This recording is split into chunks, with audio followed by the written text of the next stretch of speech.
민주당 얘기로 좀 넘어가 보겠습니다. 더불어민주당 정청래 대표가 오늘 오전에 긴급 기자회견을 열고 조국혁신당과 합당을 전격 제안했어요. 영상 준비했으니까 잠깐 보고 오겠습니다. 조국혁신당에게 제안합니다. 우리와 합칩시다. 더불어민주당과 조국혁신당이 추구하는 시대 정신이 다르지 않다고 생각합니다. 따라서 6.3 지방선거를 따로 치를 이유가 없습니다. 더불어민주당과 조국혁신당이 이제 따로가 아니라 같이 시대 정신에 입각해 이재명 정부 성공이라는 공동 목표를 위해 원팀으로 같이 뛰어야 한다고 생각합니다. 어제 늦은 오후 정청래 대표님을 만나 오늘의 발표 내용을 전달받았습니다. 갑작스럽지만 제안의 무게가 결코 가볍지 않기에 최고위원분들과 함께 숙고했습니다. 조국혁신당은 정청래 대표님이 언급한 이재명 정부의 성공과 정권 재창출이라는 목표에 전적으로 동의합니다. 조국혁신당은 정치개혁과 개헌, 사회권 선진국 실현, 토지 공개전 입법화 등 민주당이 말하지 않는 진보적 미래 과제를 독자적으로 추구하고 있습니다. 이러한 두 시대적 과제를 모두 실현할 수 있는 최선의 길이 무엇인지 국민과 당원의 목소리를 경청하겠습니다. 이를 위해 의원총회와 당무위원회의 조속한 개최를 지시했습니다. 정 대표가 합당 제안하니까 조국 대표가 당내 논의에 착수하겠다 이렇게 화답한 상황입니다. 지금 어떻게 보세요, 이 합당 제안? 좀 당황스러웠죠. 너무 당황스러워서 이게 이제 뭐 논의가 무르익었던 상황도 아니고 조금 좀 뜬금없다는 얘기가 많이 들려오고 저 역시도 그렇게 생각했고 또 청와대에서도 몰랐던 것 같아요. 그리고 이게 어제 조국 대표하고 이야기를 했고 최고위가 열리기 20분 전에 최고위원들도 그때 알았다고 해요. 그러니까 이거는 기존에 뭐 합당을 갖고 있자라고 생각했던 사람들에게는 너무나 반가운 소식이겠으나 그런 생각을 안 하고 뭐 같은 팀이긴 하지만 같이 뭐 앞서거니 뒤서거니 해가면서 서로 보완제의 역할로 그냥 서로 동지적인 어떤 관점에서 그냥 정치 일정을 같이 해나가는 거지 이렇게 생각했던 사람들에게는 이게 다소 좀 충격적이거든요. 그러니까 위에서 이른바 헤드급끼리가 논의돼가지고 이렇게 진행되는 것은 원활하게 될 수는 없을 것 같아요. 이른바 앞으로 토론이라든가 서로의 생각들을 나누는 좀 열린 장이 필요할 것이라는 생각이 드는데 뭐 이게 지금 뭐 선거를 앞두고 지방선거를 앞두고 이 뭐 같이 당을 하는 것 자체가 왜 그러냐면 어쨌든 다양성이 좀 있어야 되고 진보 진영 내에서도 약간 우리가 민주당이 보수 쪽으로 움직이고는 있지만 그런 차원에서 지금 당을 하나 더 합쳐가지고 간다는 게 오히려 항공모함의 크기를 더 키워서 이것이 나중에 뭐 리더십의 어떤 공백이라든가 이런 것들로 나타나게 되면 분열의 양상도 오히려 가질 수가 있거든요. 그리고 너무나 민주당 입장에서 볼 때는 약간의 강성적인 태도들을 가지고 계신 분들이 상당히 많으시고 그래서 그런 위험 부담도 좀 있기 때문에 앞으로 토론이 상당한 갑론을박이 있을 것 같습니다. 저는 두 개의 평가가 가능하다고 봅니다. 첫 번째, 민주당은 다만 한 표라도 더 얻기 위해서 이렇게 자꾸만 이 플러스의 정치를 하려고 하고 있는데 국민의힘은 왜 자꾸만 빼나가는 배제의 정치를 하고 있는가라는 측면에서 민주당이 어떤 식으로든 지금의 정치 지형에서 열심히 하는구나라는 측면. 두 번째는 이건 이제 팝콘 각인데 민주당 어떻게 되는 겁니까 과연. 그래서 지금 청와대는 본인들 몰랐다고 하는 거잖아요.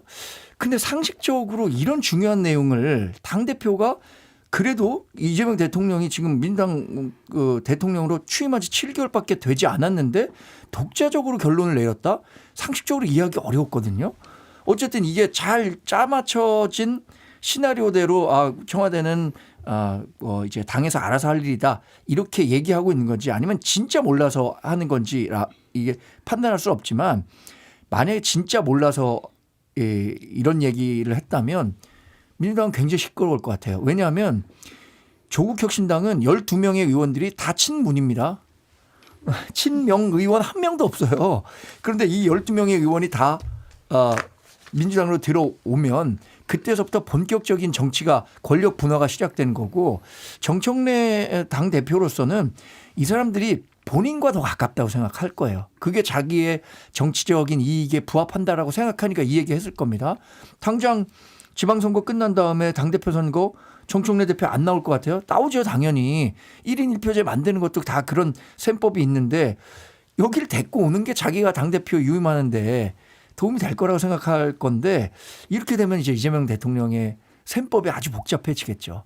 권력은 단 1분도 분점하고 싶어 하지 않는 게 권력자의 그 본성이거든요. 그런데 지금 정청래 대표가 정말로 이재명 대통령 모르게 이걸 진행했다라고 하면 정말 그 충격이에요. 일단 보도에 따르면 어제 홍익표 신임 정무수석이 정 대표 만났잖아요. 근데 이 자리에서도 합당 이야기가 나오지 않은 것으로 지금 전해지고 있고 청와대 핵심 관계자도 합당 제안 미리 알지 못했다 이렇게 얘기를 하고 있다고 하는데 지금 보면은 이제 물밑에선 모르겠으나 지금 나와 있는 걸로 보면 합당 제안이 발표 하루 전에 조국 대표 말했듯이 이제 하루 전에 조국 혁신단 측과 합당 제안 발표하겠다. 는 선의 교감이 이루어진 것으로 보이긴 하거든요. 물론 이제 이 합당에 대해서 이 전부터 뭐 박지원 의원이라든지 합당해야 된다 이렇게 주장하는 쪽의 의견도 있었고 한데 지금 당내에서는 아니 우리 당 내에서 의견 수렴 과정이 너무 없었던 거 아니냐 이런 반발이 나오고 있잖아요. 네. 이동학 최고께서도 너무 당황스러웠다 하셨고. 그러니까 밥 먹기 전에 물을 한 잔 먹잖아요. 뭔가 요기가 될 만한 거 살짝 먹고 시작을 하는데 이제 그 단계가 좀 뛰어넘어지니까 그런 측면에서 좀 당황스러웠던 것 같고, 근데 이미 이제 양당 대표들이 이제 그런 것을 발표를 해버렸어요. 그리고 조국 대표 쪽에서는 원내 뭐 이 논의를 해보겠다, 그리고 뭐 당무위 논의해보겠다 이제 이렇게 얘기를 했는데 아마 민주당에서도 토론이 될 겁니다. 그리고 뭐 청와대 입장에서도 이게 이를테면 정계 개편급은 아니지만 그래도 정치 지형이 좀 달라지는 문제잖아요. 그렇죠. 아마 지선 앞두고. 나름대로 네. 이거를 완전히 그냥 정당의 일이라고 무시하진 못할 거예요. 그래서 그런 측면에서 여러 가지 고도의 각도들이 다 있는 것이고 그거를 좀 조율하기 위한 토론의 장은 열릴 것 같습니다. 근데 이게 지금 국민의힘에서 뭐 이간질할 사안은 아니라고 봅니다. 뭐 어쨌든 계속해서 어쨌든 동일한 집단 아니야 계속 그렇게 이제 덮어 씌웠었잖아요. 예, 그런 차원에서 보면은 원래 그렇게 인식으로 봤는데 그런 인식 속에 그냥 여전히 있는 거라고 생각이 들고, 근데 그럼에도 불구하고 어쨌든 화학적 결합이라든가 이런 것들이 돼야 되는데 실제로 뭐 이간질에 넘어가진 않겠습니다만 그것이 또 빌미가 돼가지고 실제로 뭔가 안에서의 파열음 이런 것들은 최대한 좀 자제되도록 이 과정 자체가 좀 관리됐으면 좋겠다 이런 생각입니다. 네. 지금 사실 이준석 개혁신당 대표가 어제 장 대표 찾아가서 이제 위로 방문했을 때 쌍특검 공조 방안 논의를 했지만 근데 본인은 이제 선거 연대는 없다 이런 식으로 선을 그었잖아요. 어떻게 보면 야권 연대는 잘 안 되고 있는데 오히려 여권에서 더 나아서 뭔가 플러스를 하려는 노력을 보이고 있다. 뭐 이런 얘기도 나오고 있어요. 제가 아까 말씀드린 긍정적 평가를 한다면 그건데 저는 이제 민주당이 굉장한 혼란 상태로 갈 것 같아요. 결국에는 이 지금 이른바 진보 진영에서 뛰는 빅샷들은 자신이 2030년 대선 후보가 되는 걸 꿈꾸지 않겠습니까? 민주당 대선 후보만 되면 대통령 될 수 있다라고 생각할 거예요. 정청래 당대표 분명 그런 생각할 겁니다. 거기 김민석 총리 있죠. 만약에 조국혁신당 대표가 들어오면 지금 보면 뭐 정청래, 김민석, 조국 여기에 뭐 강훈식 뭐 비서실장 얘기가 좀 있지만 어쨌든 이 세 명의 빅샷들이 어떤 분이 이런 평가하더라고요. 경쟁을 하고 있다. 이거 경쟁을 하는 과정에서 플러스섬. 그러니까 누가 경쟁자가 있다는 건 좋은 거잖아요. 그런데 국민의힘의 주요 정치인들은 경쟁이 아니라 선의의 경쟁이 아니라 싸움을 하고 있는 거 아니냐. 그러니까 너 죽고 나 살 자식 그런 싸움을 하고 있는 거 아니냐라는 평가를 하시던데 일정 부분 공감이 가는 부분이 있어요. 그런데 이렇게 되면 조국 혁신당의 조국 대표가 결국엔 키를 쥐고 있을 겁니다. 오늘 즉각 이런저의 단칼에 자르지 않았어요. 당원들 의견을 듣겠다라고 하는 것은 저는 합당의 마음을 많이 두고 있는 것 같아요. 조국 혁신당의 그 조국 대표는 이런 생각할 겁니다. 본인 지역 기반이 분명히 있고 부산이라는 그리고 자기 팬덤이 있기 때문에 자기가 들어가서도 민주당 내에서 접수할 수 있다라는 생각할 것 같아요. 재밌을 것 같습니다. 뭔가 기대하고 계시는 것 같은데요, 약간. 아니 근데 접수를 어떻게 합니까? 먼저 아니, 제가 접수를 합니까? 생각하기에는 여기가 조국혁신당에 네. 이거 있어요. 여기 병원도 아닌데 왜냐하면은 뭔 접수를 합니까? 91년도인가요? 3당 합당했을 때 김영삼 예. 전 대통령이 들어갔잖아요. 호랑이 잡으러 들어간다 그랬잖아요. 전 조국혁신당은 여기에 응할 가능성이 커졌다고 봐요. 지금. 네, 그러면 이제 국민의힘 얘기로 좀 넘어가 보면 8일째 단식 이어왔던 장동혁 국민의힘 대표가 조금 전 단식 중단 선언하고 병원으로 이송이 됐습니다. 박근혜 전 대통령이 오늘 오전에 단식장을 찾았어요. 단식에도 불구하고 정부와 여당이 아무런 반응을 하지 않는 것은 정치도 이상 있을 수 없는 일이다. 국민들은 그 진정성을 알 테니 단식을 멈추고 건강을 회복하셨으면 한다. 오늘 이 자리에서 단식 그만두겠다는 약속을 해달라고 요청을 했고 장 대표가 그렇게 하겠다고 답한 뒤 중단이 됐습니다. 네. 명분을 참 어렵게 만들었네요. 박근혜 전 대통령이 약간 네. 출구가 네. 되는 모양새가 지금 보이는데 네. 어떻게 보셨나요? 그러니까 이제 뭐 많은 의원들이 뭐 한동훈 왜 안 오냐, 뭐 정무수석 왜 안 오냐, 뭐 대통령 만나줘야 된다, 온갖 저희 이제 반대파들에게 막 요청을 했었잖아요. 그러니까 그게 이제 안 통할 것 같으니까 당내에 가장 큰 원로를 모셔가지고 그 명분 출구를 삼은 것 같은데 처음부터 이게 출구가 없었던 거였어요. 저렇게 병원으로 가셔도 출구가 없습니다. 왜냐하면 애초부터 지금 단식 보고 조롱하지 말라고 하는데 조롱 안 했습니다. 조롱 아니고요. 단식의 이유를 모르겠다는 거예요. 그리고 과거에 이재명 대통령께서 저 당시에 당대표실 때 그 단식하셨잖아요. 그때 김기현 지도부는 폭식 투쟁했습니다. 언론사 방송단을 식당으로 끌고 가가지고 이거 맛있네, 이거 먹어보라고 하면서 이재명 대표도 불러와서 이거 같이 먹이라고 그래, 이런 말씀들 다 하셨어요. 그러니까 본인들이 과거에 어떻게 했었는지를 좀 돌아볼 필요가 있고, 적어도 지금 단식이라고 하는 건 명분이 국민들 속에서 뭔가 소구가 돼가지고 실제 본인들이 확장하는 명분이어야 되는데, 지금 한동훈 대표 징계하려고 하다가 그게 실패했고 당무감사의 윤리위에서 완전히 조작 발표해가지고 본인들이 그거를 부랴부랴 수정하고, 그러니까 완전히 당대표가 물러났어야 됐던 사안이라고 보거든요. 근데 느닷없이 그 다음 날부터 단식에 들어가니까 물러나라는 얘기를 못했던 겁니다. 근데 전 지금부터 이제 아마 이 굉장히 많은 파열음이 있을 것이라 보고, 지금까지 뭐 단식에 와가지고 유승민 전 의원이라든지 이런 분들이 왔으니까 한동훈만 빼고 모두가 다 뭉쳤다 이런 얘기를 하는데, 제가 볼 때 인간적 도리에서 가서 건강 챙기시라 얘기할 수 있다 봅니다. 근데 그거를 정치적으로 본인들 스스로가 곡해해가지고 한동훈 빼고 모두가 뭉쳤다, 이제는 우리가 일사불란하게 간다, 이거요 어불성설입니다. 왜냐하면 판단이 계속 나올 거예요. 이거 내란이고 반헌법이고 완전히 형법 위반이고 이런 것들이 계속 나올 텐데, 그때마다 사과를 할지 아니면 계속 윤호개인으로 갈지 장동혁 대표의 선택 남아있다 이렇게 생각합니다. 네. 지금 역지사지의 말씀을 하셨잖아요. 그 역지사지의 마음을 이재명 대통령이 좀 가지셨었어야 한다고 생각합니다. 어제 뭐 여야가 해결할 문제다, 뭐 둘이 해결하고 와라, 이거 보면서 2023년 9월인가요? 이재명 대통령이 24일 단식했잖아요. 그때 윤석열 전 대통령이 한 얘기랑 똑같아요. 윤석열 전 대통령의 그 국정기조 전환, 뭐 핵 오염수 방류 폐기, 그리고 여야 영수회담, 이걸 주장했었는데 당시에 윤석열 전 대통령이 여야 간에 해결하고 와라, 이런 식으로 대응했었거든요. 그럼 그런 경험을 가졌던 이재명 대통령이라면 조금 더 그 장동혁 대표의 단식의 취지, 이런 부분들에 대해서 공감할 수 있었어야 한다고 생각하는데, 그런 메시지가 전혀 나오지 않은 점에 대해서는 상당히 좀 유감이죠. 그리고 홍익표 정무수석이 어제 국회 왔었잖아요. 국회 민주당 당대표실과 로텐더홀이 불과 50m밖에 안 됩니다.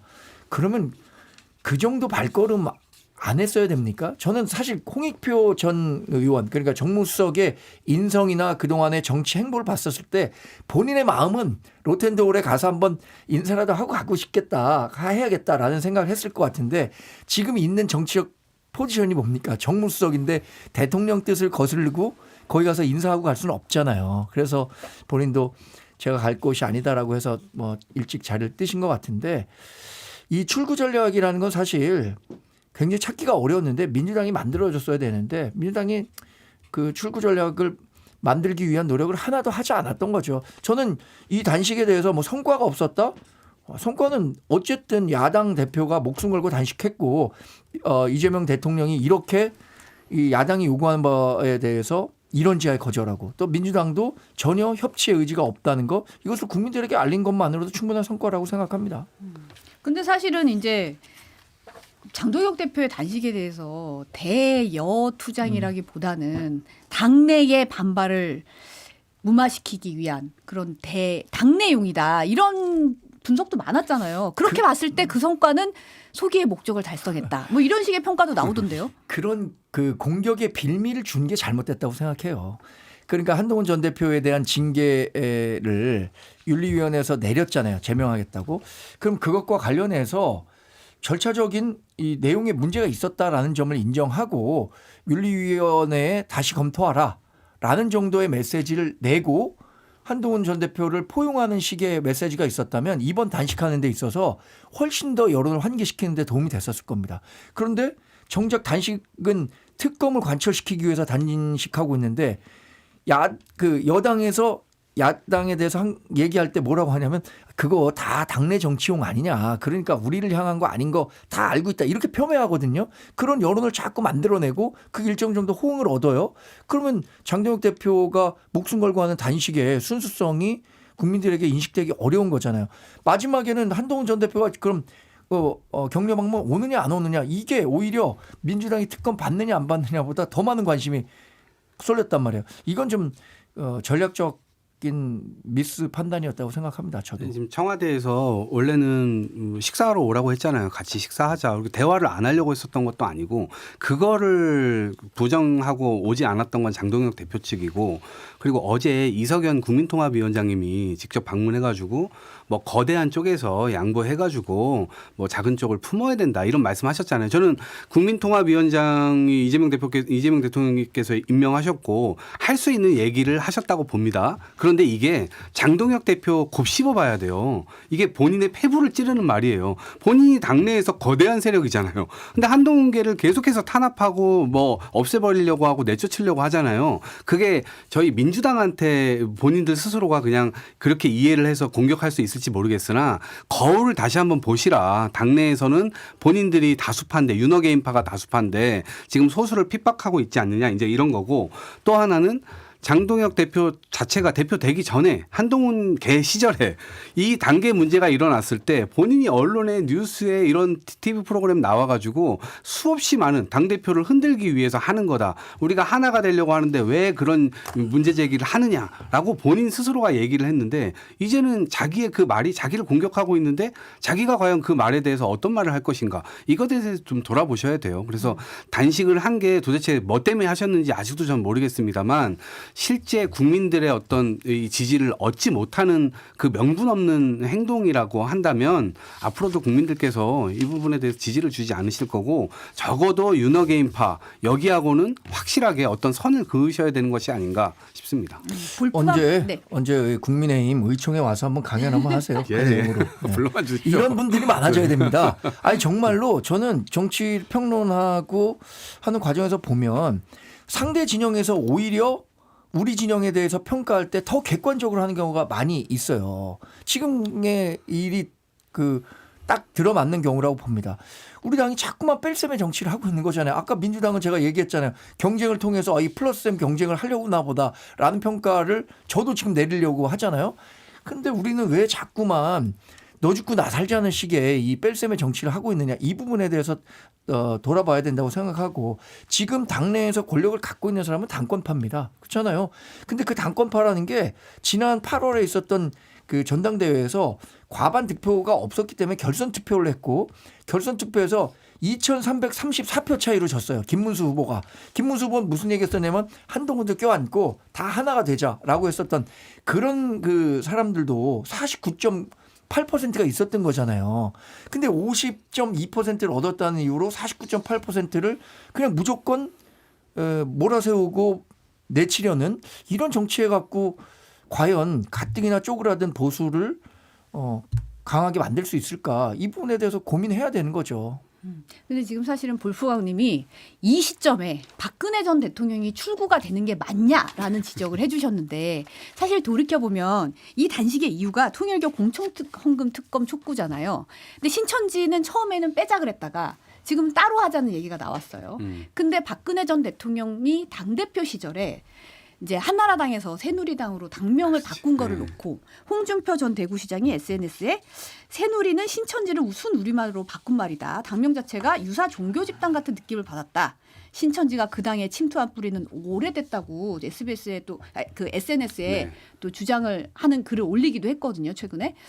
그런 걸 보면은 이 뿌리를 지금 신천지 특검에 대해서 이게 갑론을박이 있는 상태에서 박근혜 전 대통령이 와서 그만하라고 하니까 그만두는 이 모양새. 그리고 탄핵당한 전 대통령이고 지금 절연이 안 돼서 지금 단식이 아니라 단절할 때다. 이런 얘기가 나오는 상황에서 출구가 또 굳이 박근혜 전 대통령이었어야 했을까라는 의문도 지금 제기가 되는 상황이에요. 그러니까 지금 국민의힘이 전략가가 없다라는 생각이 좀 들고 적어도 많은 국민들은 박근혜 전 대통령을 존경하지 않습니다.